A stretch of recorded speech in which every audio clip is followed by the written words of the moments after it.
Let's start by what is assessment. Assessment is a process of gathering information about learning. It's an important part of the educational process. Both students and educators need to be skilled assessors who are able to gather valid and reliable information about what is being learned and what to do next. Types of assessments. Number 1. Assessment for learning. It is designed to give teachers information to modify and differentiate teaching and learning activities. It acknowledges that individual students learn in specific ways, but it also recognizes that there are predictable patterns and pathways that students can follow. Teachers use it to streamline, target, and differentiate instruction and resources. Also, they provide feedback to students to advance their learning. This feedback is essential. Number 2. Assessment of learning. It is summative in nature and is used to confirm that students know and can do. It demonstrates whether they have achieved the curriculum outcomes or not. Teachers concentrate on ensuring that they have used assessment to provide accurate and sound statements of students' proficiency, so that the recipients of the information can use the information to make reasonable and defensible decisions. So, types of assessments are assessment for learning and assessment of learning. Assessment for learning, which is formative assessment, improves achievement in high-stakes exams, while assessment of learning is summative assessment. Formative assessment is a process of gathering information that accurately reflects how well a student is achieving the curriculum expectations in a subject or a course. The primary purpose of this type of assessment is to improve student learning. As a part of assessment, teachers provide students with descriptive feedback that guides their efforts toward improvement. In this table, we are comparing formative and summative assessment. Assessment for learning, which is formative assessment, will be performed through the instructional period, while assessment of learning, summative assessment, will be performed at the end of instructional period. Why doing assessment for learning? To identify gaps and improve learning. Why we are doing assessment of learning? To collect evidence of knowledge and skills. How to do formative assessment? Via approaches that support specific student needs. While assessment of learning, which is summative assessment, will be performed through exit learning products or cumulative evaluation. Longitudinal development involves a shift from assessment of learning to assessment for learning. Instead of simply focusing on the outcome through summative assessment, much more interest has been directed to monitor ongoing learning through formative assessment. What are benefits to students of formative assessment?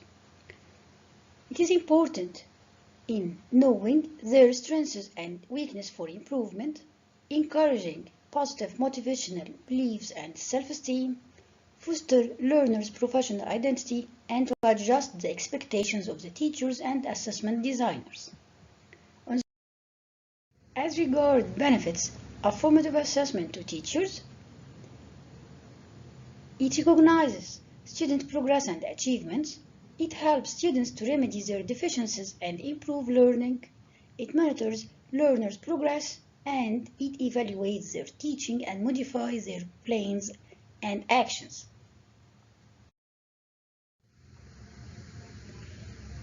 What are the benefits of formative assessment to institutions? It improves learning and teaching. Also, it enhances the educational environment. 5 strategies which are vital to successful formative assessment practice. Where the learner is going, where the learner is right now, and how to get there. 4 the teacher, understanding, clarifying, and sharing learning intentions, where the learner is right now engineering effective discussions, activities, and tasks that elicit evidence of learning, how to get there by having feedback that moves learning forward. Students will be activated as learning resources for one another. Also, it activates students as owners of their own learning. Tools for applying formative assessment. Tools for formative assessment. Let's start by the definition. Any teaching, learning activity which can be observed or measured and provides information which will be used for providing constructive feedback to both teacher and learner can be a tool for formative assessment.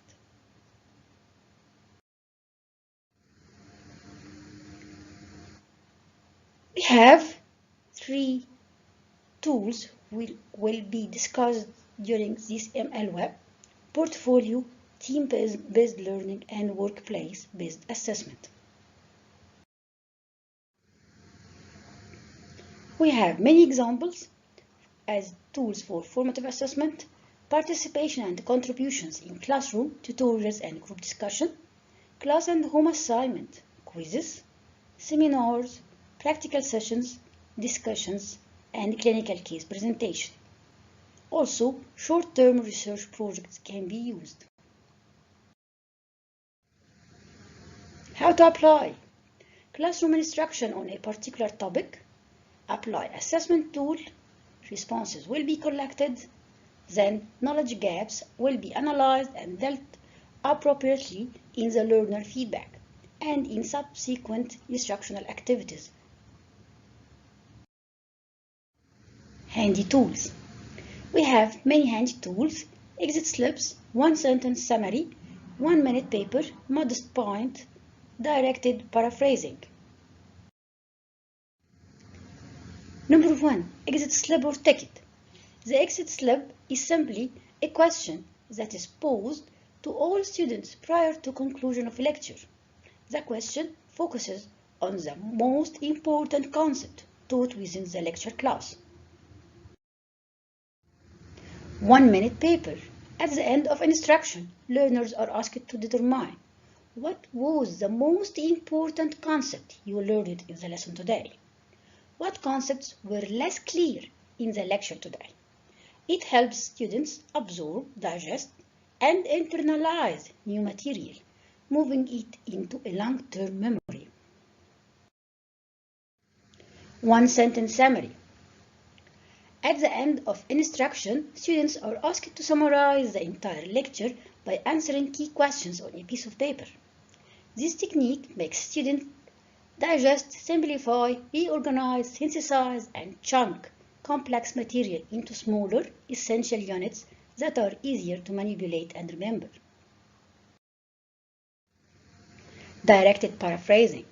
Students summarize the content of a reading assignment, a lecture, a discussion, or a lab to a defined audience for a specific purpose in their own words.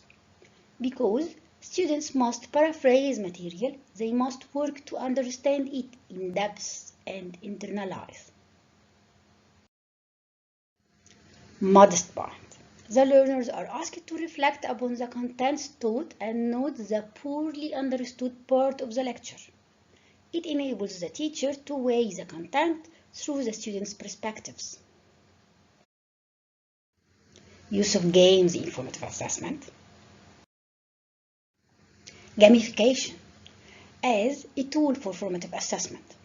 It's an educational approach to facilitate learning, encourage motivation and engagement, improve learner participation and lesson interactivity.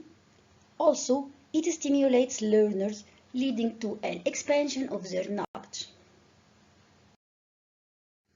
Use of technology in formative assessment. The integration of technology in classrooms becomes an essential point for effective teaching that improves learning, especially nowadays where the road to motivate and encourage students to learn is paved with their passion for technology and digital tools. Use of technology in formative assessment will boost student engagement, promote active learning, improve authenticity and alignment, will cause ease of data collection, and will provide personalized and immediate feedback.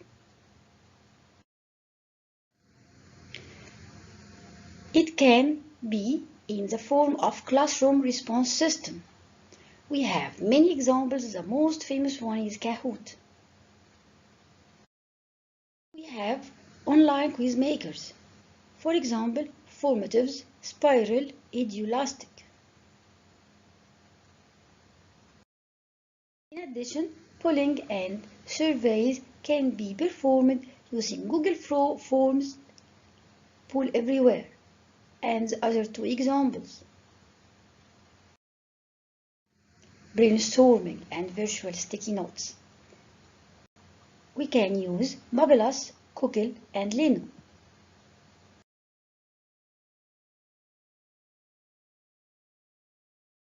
And the items you see before you on the screen. So before we begin, take a few moments, pause the video, and consider the following questions. Take a moment to consider these guiding questions. What is a CAT? What is its purpose? When is one implemented?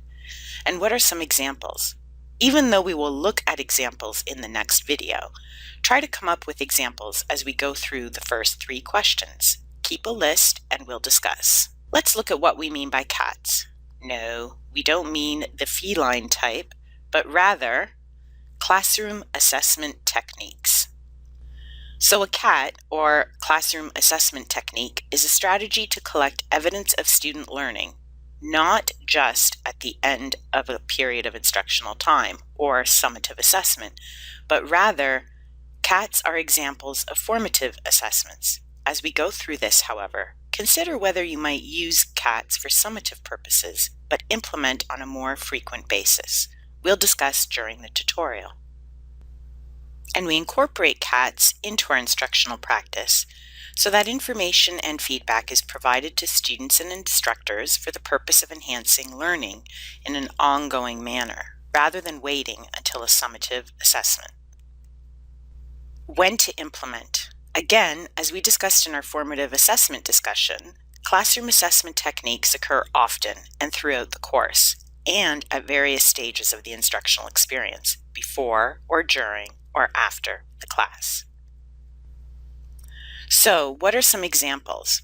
As we progress through this video and look at characteristics of CATs, please consider what this might look like or sound like, and jot down examples or ideas of how to practically implement throughout your instructional practice. The next video will go through some examples, but please pause, review this slide, and jot down ways to implement. A frequently cited resource for instructors within higher education comes from Angelo and Cross. The next few slides will reference their work. Angelo and Cross's notion of classroom assessment techniques are based on 7 assumptions. Please pause and review these first 4 assumptions. Do these reflect your current notions of assessment? Are these in alignment with what we have addressed thus far? Why or why not? Now pause to examine these last 3 assumptions. Again, does anything surprise you? So what are some of the defining features of CATs? Take a moment to consider this list and try to determine how they may reflect a classroom assessment technique. When you are ready, go ahead to the next slides for an explanation and to see if you are on the right track. Okay, so let's look at the first 3 characteristics of CATs as described by Thomas Angelo and Patricia Cross. Do you agree or disagree with these characteristics, and why? So, assessments should be learner-centered, and again, ultimately so that student learning can be enhanced. Classroom assessments focus on the learner, not the instructor.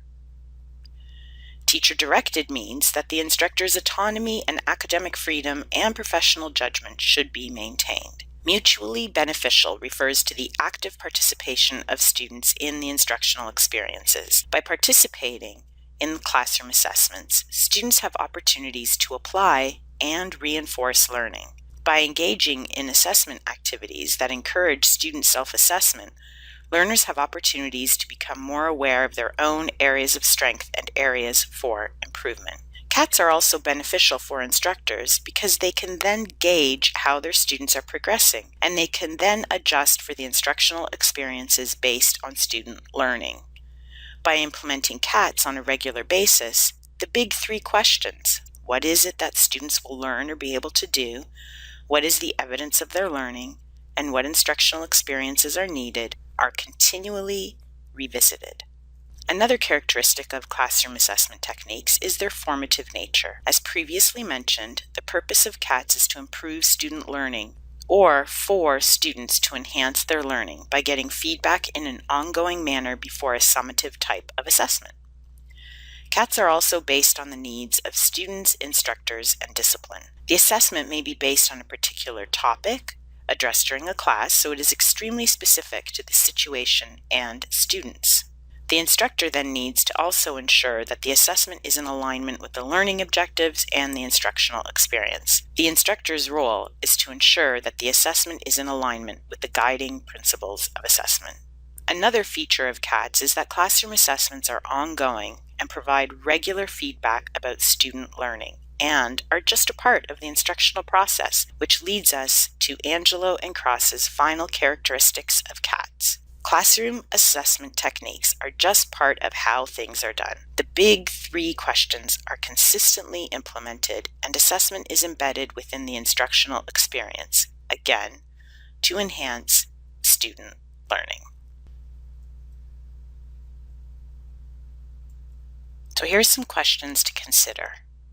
Pause and read. So to recap, this video addressed the following items on the screen. We will next look at examples that are hopefully on the list you have developed as you watched this video.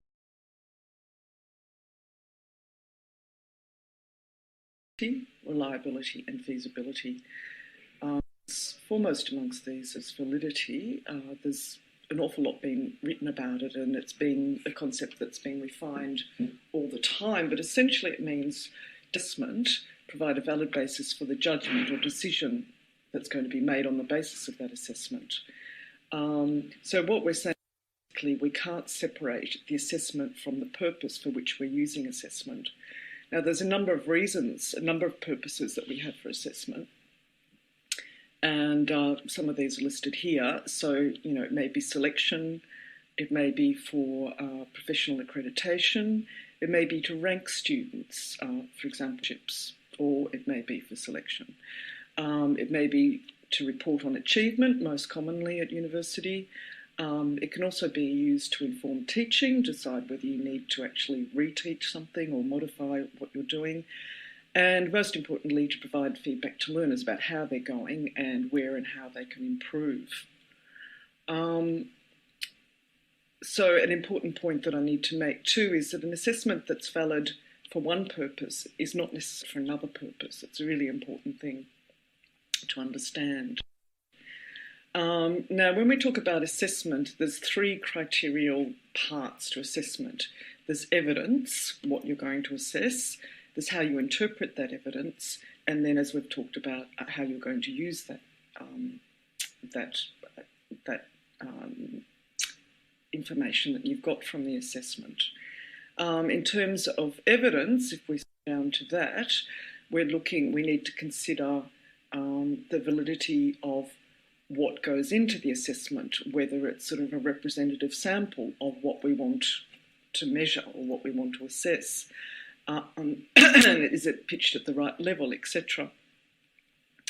And then there's how we're going to assess that content or whatever it is that we're assessing. Are we going to use a test, an essay, a report, a presentation, a wiki, whatever it's going to be? And then who does the assessment? Usually it's the teacher. So who is assessed, sorry. Most commonly we are assessing individual students, but sometimes we're assessing group or individual contribution within the group. So that's a consideration as well. And then who does the assessment? Usually it's the teacher, but increasingly we try to engage students with self-assessment and or peer assessment. The point I want to say here is that the how or the assessment method is only a small part of the picture, okay? Right, so the next part of the assessment is how we interpret the information that we get from the assessment.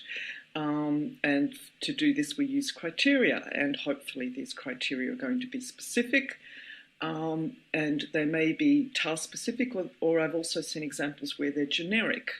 They're assessment tasks, which I think is quite complicated for the user.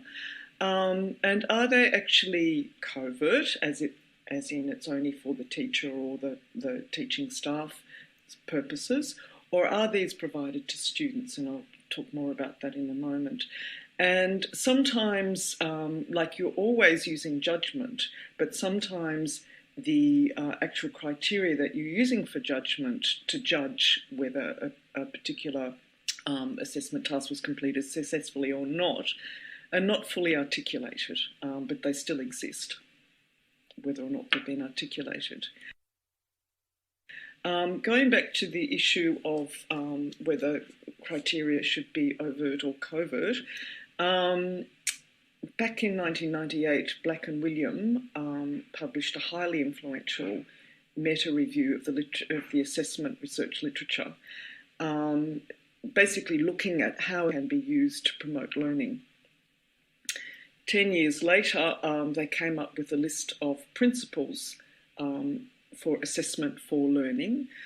For the very first one was the importance of clarifying and sharing learning intentions with the learners, and also sharing the criteria for success with the students. So you're telling them how the assessment fits in with their learning outcomes, and exactly what aspects of the assessment you're going to be attending to and how they're weighted, etc. Now, I'm labouring this point because I've seen examples where criteria are not provided to students in advance or in a timely manner, or even more so that students don't really understand the significance of the assessment criteria and how they can be helpful for them when they're completing the task. Reliability is another important concept in assessment. It actually forms part of validity, but it's, we talk about it separately. Basically, it goes to how dependable is the information, or how reliable is the information you derive from the assessment. And there are a number of reasons why the assessment may be unreliable. One source of error, or error is one way of talking about it, is the student themselves. If the student's incredibly anxious during an exam, they may not perform, really represents their ability. Or another thing that may happen is they may be unfamiliar with the task, and the task itself may be an impediment to them demonstrating their ability of their mastery, or whatever it is of that particular content. The other thing might be the task itself. The instructions may be unclear, and so the student may miss the point. And also, it's sort of an important concept in reliability that the more you sample, the more you measure, the more you assess, the more information you get, and the more reliable the information will be. So if you're setting, say, a multi-choice test and there's only 10 questions on it, you may not get enough to get a reliable indication of the student's ability, for example. The criteria themselves, the assessment criteria, the nature of the actual categories, what are the topics, the types of things that you're looking at, and how measurable are they. And there might be, the number may be influential. If there's 20 different things you're looking at, it may be hard to hold those all in your head as an assessor. And the number of levels that can be reliably, students can be assigned to with any level of reliability. And the other thing, of course, where you're marking something which requires judgment, like, spoken oral presentation or a written assignment, we have our hawks and our doves. So some markers are more severe than others are lenient, and some are just inconsistent in the way they assign marks or the way they judge the assessment. Finally, heading that I had there was feasibility. It's not a formal part of assessment theory, but this goes to the practicality of the assessment, and obviously in the context there are institutional and faculty constraints on the number and the nature and even the timing of assessment and the length of assessment and how many marks can be assigned.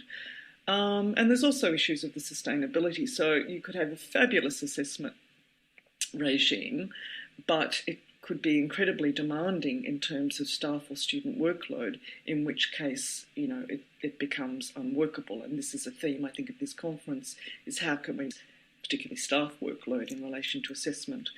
And another level is acceptability, which is face validity isn't really a formal part of validity, but it means do the people who are using this test, the learners or the people who are sort of receiving the results, do they actually accept this particular assessment as a valid assessment? Does it appear to be assessment? Do they accept it as a valid way of measuring what you're trying to get at?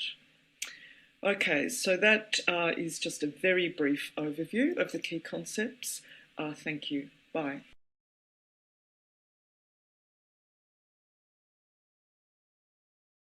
Developmental levels थे और वहाँ पर एक stage थी कि जो start वाली थी that was the knowledge level, और जो कॉग्निटिव डोमेन का जो हाईएस्ट ऑर्डर थिंकिंग थी तो that was the evaluation stage और इवेल्युएशन लेवल.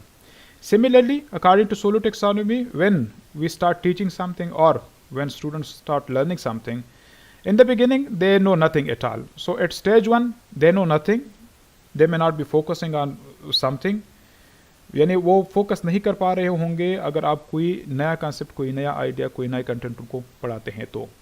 लेकिन after some time they will start learning something, यानी कोई एक चीज़ पर वो एटलीस्ट फोकस करना शुरू कर देते हैं. So at stage 1 they know nothing at all, and at stage 2 they start thinking about a specific thing, at least one thing. फिर कुछ वक्त के बाद they start learning or thinking about other things also, लेकिन वो relationship कायम नहीं करते बल्कि individually चीज़ों को देखते हैं. So initially they know nothing, then they start learning something or independently, individual चीज़ों को देखते हैं, और stage 3 पर वो इंडिविजुअली और इंडिपेंडेंटली मज़ीद चीज़ों को पढ़ते हैं, मज़ीद चीज़ों को सीखते हैं. देन एट स्टेज 4 और at level 4 they start comparing those learn things, जो डिफरेंट थिंग्स उन्होंने स्टेज 3 या लेवल 3 पर सीखी थी. सो उनके बीच में रिलेशनशिप को देखते हैं कि उनके बीच में रिलेशनशिप क्या है. और एक स्टेज आ जाती है जहाँ पर वो अपनी जो लर्निंग है तो उसको इंडिपेंडेंटली अप्लाई करना शुरू कर लेता है. यानी मिसाल के तौर पर आप कोई कंसेप्ट उनको समझा रहे हैं, let's say parts of speech के मुतालिक, so they may know just the word parts of speech and know nothing more. फिर आप उनको नाउन पढ़ाते हैं, फिर नाउन पढ़ाने के बाद फिर प्रोनाउंस, फिर वर्ड्स, फिर एडवर्ब्स, फिर एडजेक्टिव्स वगैरह पढ़ाना शुरू कर लेते हैं. फिर एक स्टेज आती है कि आप फिर नाउन प्रोनाउन के बीच में उनको रिलेशनशिप समझाते हैं कि what's the relationship between them and how to develop sentences on the basis of these parts of speech. और एक स्टेज ऐसी जाती है कि जहाँ पर बच्चे इंडिपेंडेंटली अपनी तरफ से मुख्तलिफ नाउन्स प्रोनाउंस वो बना भी सकेंगे और मुख्तलिफ सेंटेंसेस वगैरह वो डेवलप भी कर सकेंगे. अब इन डिफरेंट स्टेजेस के लिए जो 5 डिफरेंट स्टेजेस हैं, जो नथिंगनेस है, जो समथिंग वाला है, सेवरल जो इंडिपेंडेंट समथिंग्स हैं, और जो रिलेशनशिप स्टेज है या जो इंडिपेंडेंट स्टेज है, तो इनके लिए मुख्तलिफ नाम्स दिए गए हैं सोलो टेक्सोनॉमी के अंदर. जो फर्स्ट लेवल है या फर्स्ट स्टेज है that is the pre structure level. Number 2 is the uni structure level. Number 3 is the multi structural level. Number 4 is the relational level. And number 5 is the extended और abstract level. Pre structure level में when children are not focusing on anything, when they are not focusing on anything, जब वो किसी चीज़ पर focus नहीं कर पा रहे होते हैं, that is called the pre structure stage. यानी कोई भी कंसेप्ट नया आप शुरू करते हैं, कोई भी नया आइडिया देते हैं, कोई भी नया कंटेंट उनको पढ़ाते हैं, so at first stage they may not be focusing on anything at all. जब वो किसी भी चीज़ पे फोकस नहीं कर रहे होते हैं, that is called the pre structure level. और हर टॉपिक, हर कंसेप्ट में यही होता है कि शुरू में वो फोकस नहीं कर पाते। फिर with the passage of time you will see after some time they will start thinking about a specific one, a specific area, specific point, specific part। जो भी सब्जेक्ट है तो उससे रिलेटेड वो स्पेसिफिक एरिया, स्पेसिफिक पार्ट पर focus करना शुरू कर देते हैं, एक ही चीज़ पर। That is called the unistructure level. Stage 3 is the one where they start thinking about other things also rather than just then one. वो एक ही नहीं, जिस तरह के जिससे पहले मैंने मिसाल दी, नाउन को तो उन्होंने सीख लिया, अब प्रोनाउन को भी सीख रहे हैं, वर्ब को भी सीख रहे हैं, एडवर्ब वगैरह को भी सीख रहे हैं। जब मुख्तलिफ रेलिवेंट चीज़ें लेकिन रिलेशनशिप अभी वो कायम नहीं कर रहे, सिर्फ इंडिपेंडेंटली सीख रहे हैं, that is called the multi structural stage और मल्टी स्ट्रक्चरल लेवल। जो सोलो 4 है और स्टेज 4 है, that is the relational level, कि जब वो इंडिपेंडेंटली मुख्तलिफ चीज़ों को सीख लेते हैं, मुख्तलिफ चीज़ों को अपना लेते हैं, मुख्तलिफ पार्ट्स को समझ लेते हैं, then it will be easy for you to teach the relationship between different things, between different ideas, between different concepts also। मिसाल के तौर पर आपने उनको बॉन्ड समझाना था, फिर आपने आयनिक बॉन्ड समझा दिया, फिर आपने कोवेलेंट बॉन्ड समझा दिया, और अब आयनिक और कोवेलेंट बॉन्ड के बीच में रिलेशनशिप क्या है, how they very from each other, what's the similarities etcetera, that is the relational level. जो सोलो 5 है, that is the extended abstract level, कि उन्होंने आपने जो भी चीज़ सिखा दी, आपने रिलेशनशिप जब समझा दी, so it now the stage will come that they will start thinking independently. यानी नाउन, प्रोनाउन, एडवर्ब वगैरह आपने समझा दिए, वो सब समझाने के बाद एक स्टेज ऐसी आ जाती है कि वो खुद से चीज़ों के मुतालिक सोचना शुरू कर लेते हैं।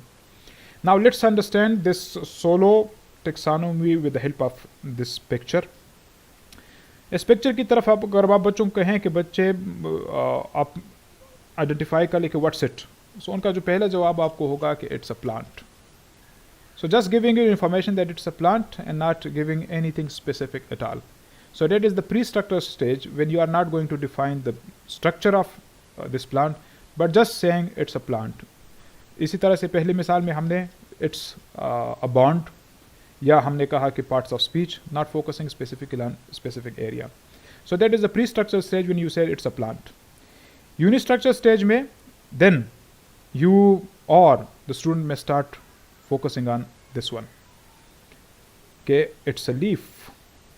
That is the unistructure stage, कि जब वो एक ही चीज़ के मुतालिक फोकस करके सोचना शुरू कर लेते हैं, that is the unistructure stage. Multi structure ये है कि उन्होंने लीफ, वो जो लीफ को समझ लेते हैं तो अदर पार्ट्स को भी देखना शुरू कर लेते हैं कि okay it's a stem, these are the roots, so that is the multi structural stage और मल्टी स्ट्रक्चरल लेवल, कि जब वो इंडिपेंडेंटली और इंडिविजुअली एक एक पार्ट को समझ रहे थे, दैट वाज द यूनिस्ट्रक्चरल स्टेज। लेकिन जब एक पार्ट को समझने के बाद दूसरे पार्ट पे चले गए, दूसरों को भी समझना शुरू कर लिया, that was the multi structural stage. और रिनेशनल स्टेज ये है कि अब आप बच्चों को पढ़ाएं कि बेटा ये जो लीव्स हैं they are responsible for the photosynthesis, this stem help in इसको इरेक्ट करने या सीधा खड़े होने या सपोर्ट देने के लिए हैं, और या शेप देने के लिए है, और जो रूट्स हैं तो वो ज़मीन से खुराक वगैरह हासिल करते हैं। So that's the relationship between these two, हर एक का अपना अपना किरदार है, that is the relational level.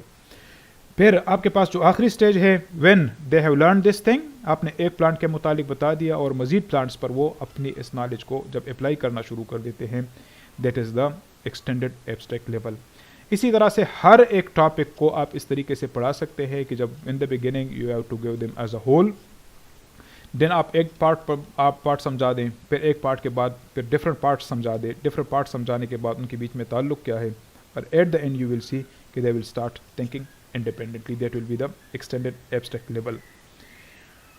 So we can conclude कि अब क्लासरूम के अंदर इसकी एप्लीकेशन क्या होगी कि at the beginning students may not focus on a single point, so don't be that much disappointed in the beginning. Then you have to let them try or focus on a single point in the beginning. शुरू में सिर्फ एक एक idea, एक एक part, एक एक concept समझाएं। कभी भी इनिशियल स्टेज पर रिलेशनशिप्स ना समझाएं, child will be confuse then. So individual चीज़ों को समझाएं, चाहे बहुत सी चीज़ें हों, लेकिन इंडिपेंडेंटली समझाएं.